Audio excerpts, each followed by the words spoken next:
자, 같이 읽어볼게요. 그리스도의 사랑이 우리를 강권하시는도다.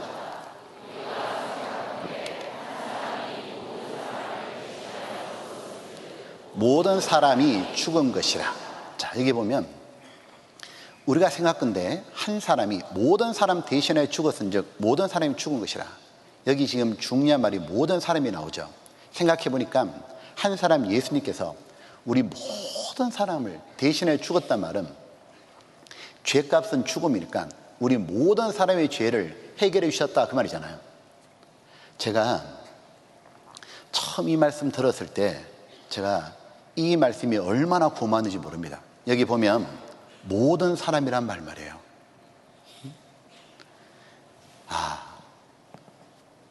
이 모든 사람이란 말, 그 모든 사람 속에는 나도 포함된다 그 말이잖아요. 제가 이 모든 사람이란 말을 딱 보는데 눈물이 날라요. 왜냐하면 저는 누가 천국에 갈까? 저는 교회를 다녀보지 않았기 때문에 죄에 대한 말씀, 심판에 대한 말씀 듣고 난 다음에 이렇게 이제 집에 가서 내일 어떻게 내가 구원을 받지? 그리고 이제 다음날 이 복음을 푸는 날이에요. 말씀을 들으러 왔는데 그 맨 뒷자리에 앉아 있었어요. 뒷자리에 앉아 있으면서 사람들이 다 이제 강당에 들어오는데 저분들은 다 구원 받을 것 같아요. 근데 나는 구원을 못 받을 것 같은 거예요. 왜냐하면 저는 누가 천국을 갈 수 있다 생각했냐면 교회 열심히 다니고 하나님을 잘 섬기는 사람을 하나님이 구원해 줄 거라 생각했던 거예요. 근데 저는 교회를 다녀본 적도 없고 하나님을 섬긴 적도 없고 오히려 하나님을 배척하고 살았으니, 그리고 죄에 대한 말씀 들어보니까 그게 다 내 얘기잖아요. 나는 그냥 지옥에 떨어지겠구나. 그런데 이 말씀을 딱 듣는데 모든 사람 대신에 죽으셨다고. 그 모든 사람 속에 저도 끼워주셨잖아요. 하나님을 믿지도 않고 배척하던 나도 포함시켜 주셨던 거예요. 나는 하나님을 사랑한 적이 한 번도 없는데, 하나님을 싫어하고 미워하고 배척했는데 그런 나를 하나님은 사랑하셨던 거예요. 그런 나를 불쌍히 여기고 나도 끼워주셨던 거예요. 그리고 이 성경 배울 수 있는 기회 주시고 깨닫게 해주셨던 거예요. 이 모든 사람 속에 내가 들어있었던 거구나. 하나님은 처음부터 나를 사랑하셨구나. 내가 그 사랑을 몰랐구나. 하나님은 정말 나 같은 사람 또 끼워주셨구나. 얼마나 감사했는지 모릅니다.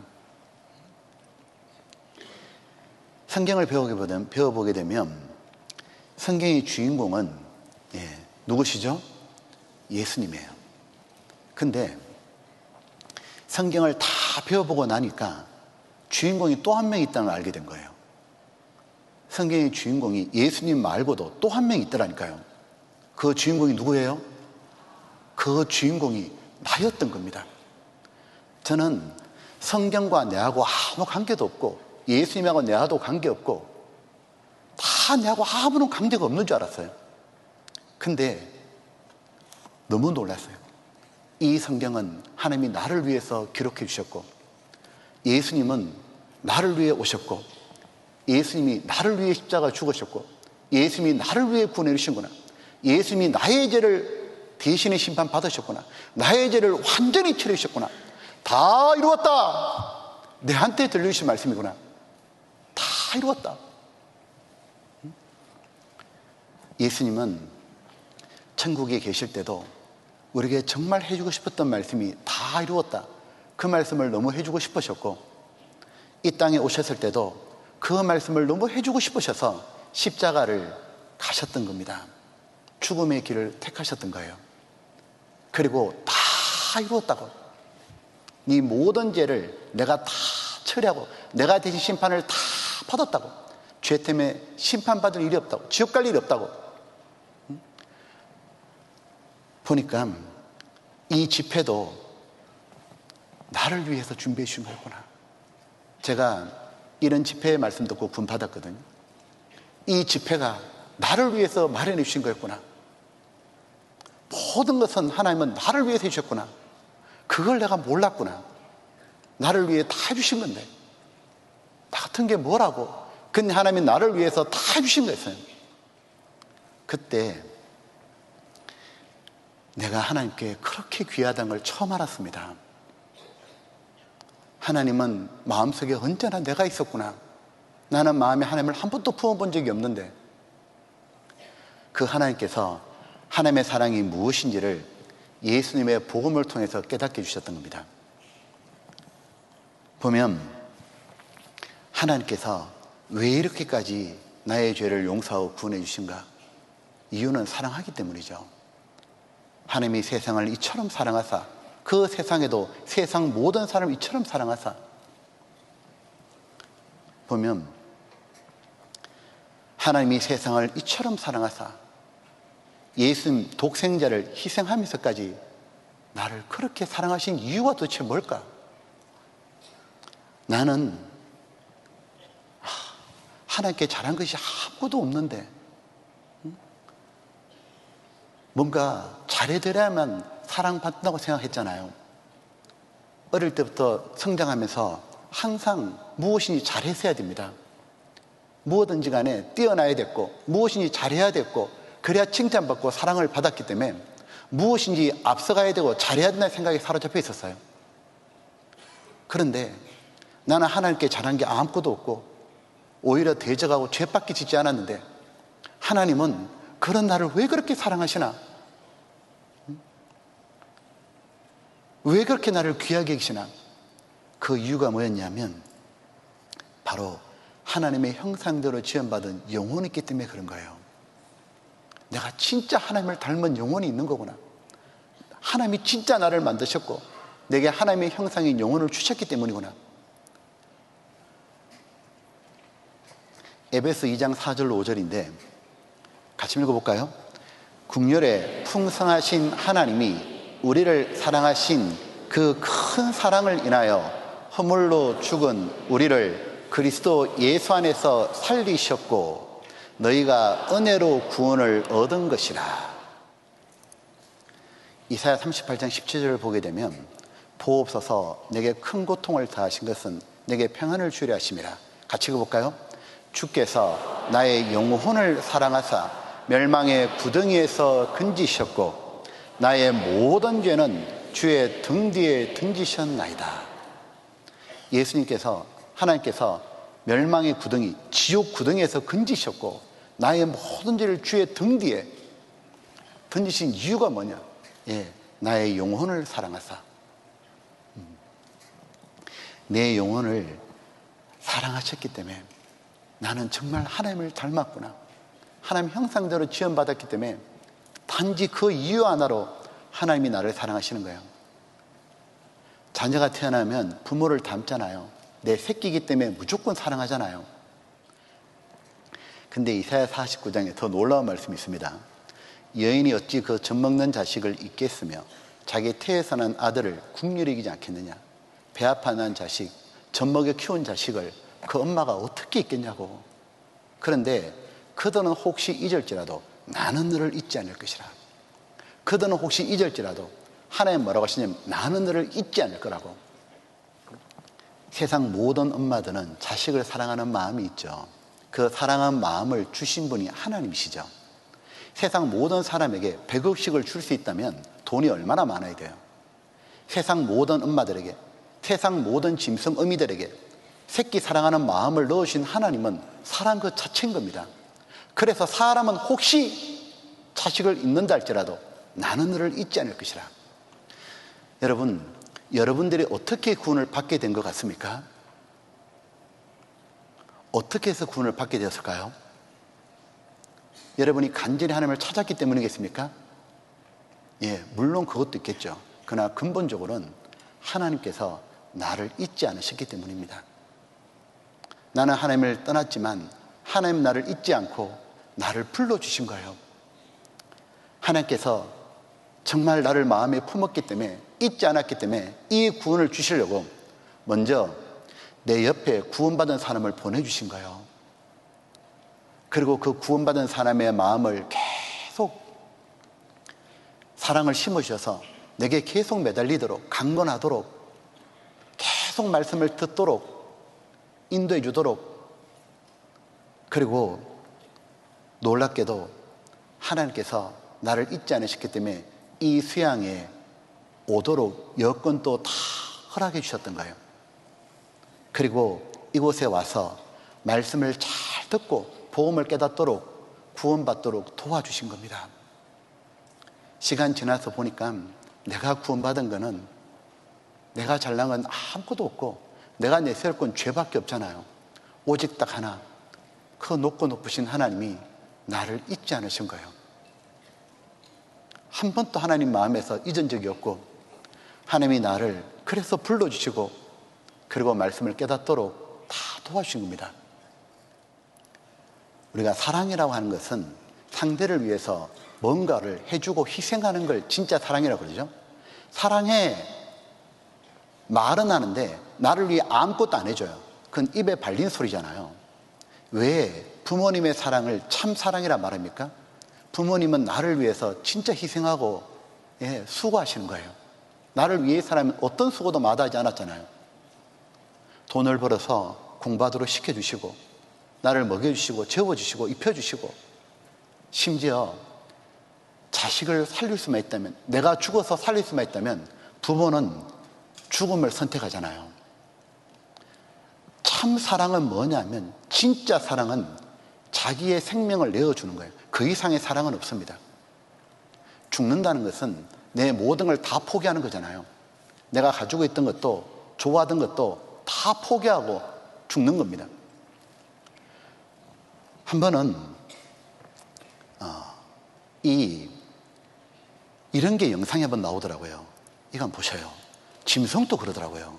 아기 사슴이 강을 건너기 위해 헤엄을 치고 있습니다. 그런데 갑자기 어미 사슴이 강물로 뛰어드는데요. 알고 보니 먹잇감을 포착한 악어가 돌진하고 있었죠. 어미 사슴은 도망치지 않고 움직임을 멈춥니다. 자식을 살리기 위해 필사적으로 달려와 자신을 희생하기로 결심했던 거였죠. 어미 사슴이 악어에게 잡아먹히는 사이 아기 사슴은 무사히 강을 건널 수 있습니다. 이거 보면 하나님이 짐승만 보고도 깨달아라고. 부모들이 자기 자식 살리려고 불길 쏘고 뛰어드는 경우도 있잖아요. 예수님은 나를 위해서라면 뭐든지 다 하시는 분이었어요. 나를 위해서라면 생명도 주시는 분이잖아요. 십자가의 고통 받으시잖아요. 보면 여기 요한일서 4장 9절로 10절 보면 하나님의 사랑이 우리에게 이렇게 나타난 바 되었으니 하나님이 자기의 독생자를 세상에 보내시면 저로 말미암아 우리를 살리려 하심이라. 우리 살리려고 예수님은 죽음을 선택하셨던 거죠. 왜냐하면 예수님이 이 땅에 오셔서 우리 죄값을 치르려고 죽지 않으면 우리 죄가 해결이 안 되잖아요. 예수님이 안 오시면 우리 죄가 해결이 안 되니까 우리가 살기 위해서는 예수님이 대신 우리 죄에 대한 벌을 받는 길밖에 없는 거예요. 사랑은 여기 있다고. 무엇이 진짜 사랑인지, 우리가 하나님을 사랑한 것이 아니요 오직 하나님이 우리를 사랑하사 우리 죄를 위하여 화목제로 그 아들을 보내셨습니다. 여러분 보면 예수님은 이 땅에 오시면 어떤 죽음 당할지를 다 알고 계셨어요. 어떤 고통받을지, 십자가에 죽으실 것 다 알고 계셨어요. 그런데도 예수님이 이 땅에 오셨어요. 왜요? 그 길밖에 없으니까. 그리고 오셔서 정말 자신의 생명을 주신 거예요. 그 사실을 우리에게 믿어달라고 그러시는 거예요. 그런데 어떤 분들은 그 사실을 믿지 않는 분이 있어요. 그 예수님의 자신을 위해 죽으신 그 사실을 믿지 않는 분이 있어요. 그 사람은 천국 절대로 못 갑니다. 왜냐하면 천국은 아무리 죄가 많아도요 상대의 진심을 알아보는 사람이 가는 겁니다. 죽음은 진심이잖아요. 죽음 이상 어떻게 해줄 수 있는 게 없잖아요. 예수님은 자신의 죽음으로 우리에 대한 사랑을 확정해 주신 거예요. 근데 그걸 배척하면 그건 얼마나 나쁜 거예요. 여기 피아노가 있잖아요. 저 그랜드 피아노 굉장히 비쌉니다. 근데 저 비싼 피아노도요 가가지고 금반을 터치하면 아름다운 소리가 나야 되죠. 반응이 있다 그 말이잖아요. 근데 저 피아노를 터치하는데 아무 소리가 안 나요. 그럼 그때부터 저건 돈 주고 버려야 돼요. 그죠?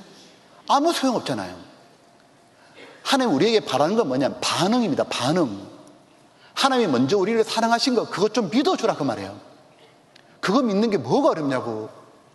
세상 다른 건 내가 다 믿는다 하더라도 예수님이 나를 위해 죽어주신 것, 나를 진심으로 사랑하셨다는 것, 나를 위해서라면 무엇이니 다 하시는 분이라는 것, 그것만큼은 확실히 믿을 수 있잖아요. 왜? 생명을 주셨잖아요. 보면 그 진심은 정말 믿을 수 있는 거예요. 희생하는 사랑은 우리 모두의 감동과 진실함을 일깨워주는 겁니다. 보면 TV에 한번 이런 사연이 나왔어요. 한번 보시죠.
엄마의 사랑을 모르니까 마음이 고장났던 거죠. 지금도 얼마나 많은 사람들이 하나님의 사랑을 모른 채 마음이 고장나서 십자가에 반응을 못하고 살아가요.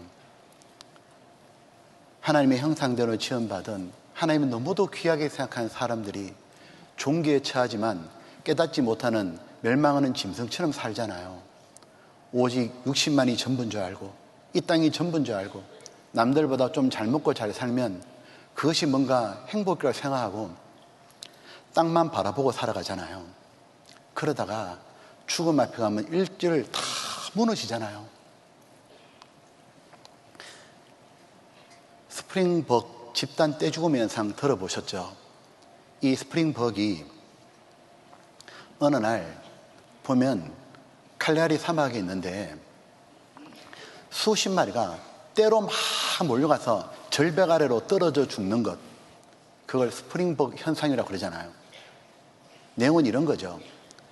이제 몇 마리가 풀을 뜯어먹고 있는데 뒤에 스프링벅이 사슴이 쭉 가서 보니까 앞에가 뜯어먹고 있으니까 좀 더 앞으로 가서 풀을 뜯어먹으려고 앞서가니까 풀을 먹고 있던 뒤에 있던 사슴들이 안 되지 그러면 하고 또 앞서고, 그럼 이게 또 앞서고 서로 앞선이 뒤선이 하다가 나중에는 뛰는데 왜 뛰는지도 몰라.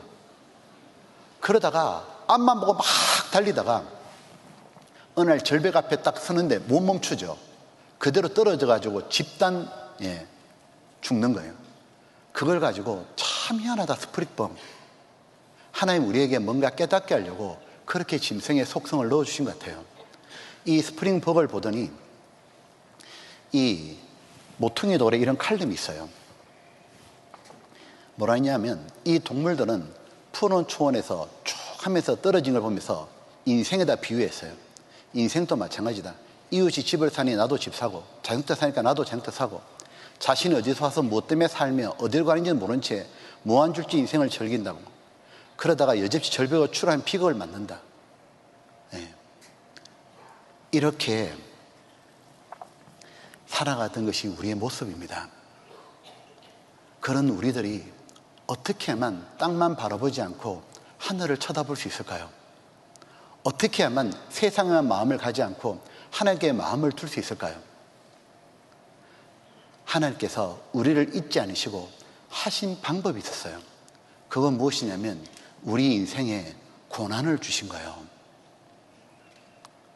아마 오늘 이 자리에서 계신 분들, 구원 받으신 분들은 인생에 큰 고통이 있었을 거라고 생각됩니다. 나이가 드시면서 너무 허무하셨든지, 아니면 사업에 실패하셨든지, 아니면 경제적으로 너무 힘들었든지, 좌절과 꺾임, 배신, 눈물, 상처, 이런 것들이 있었을 거예요. 왜 내게 그런 고통과 아픔이 있었을까요? 어떤 분들 그러잖아요. 업보라고. 그렇게 거짓말하면 안 됩니다. 하나님께서 성경에 이렇게 말씀했잖아요. 주께서 인생으로 수고하며 고생하심이 본심이 아니라고. 하나님이 나에게 인생의 쓴맛을, 고통을 주신 거예요. 근데 그것이 하나님의 본심이 아니라는 거예요. 하나님의 본심은 뭐냐면 이 고통을 통해서 더 좋은 걸 주시고 싶었던 거예요. 더 좋은 게 뭐였냐면 바로 눈을 위로 들 수 있도록, 하나님을 쳐다볼 수 있도록, 하나님의 말씀을 들을 수 있도록, 구원을 받을 수 있도록, 영원한 영생의 소망을 가질 수 있도록, 그것이 바로 하나님의 방법이었던 거예요. 여기 보면 보옵소서 내게 큰 고통을 더하신 것은 내게 평안을 주려 하심이라. 어떤 평안이냐면 하나님과 화목한 평안, 죄 사함으로 말미암는 평안인 거예요. 주께서 나의 영혼을 사랑하사 멸망의 구덩이 지옥에서 건지셨고 나의 모든 죄는 주의 등 뒤에 던지셨나이다. 여기에 영혼을 사랑해서 먼저 주신 게 뭐냐면 고통이었던 거예요.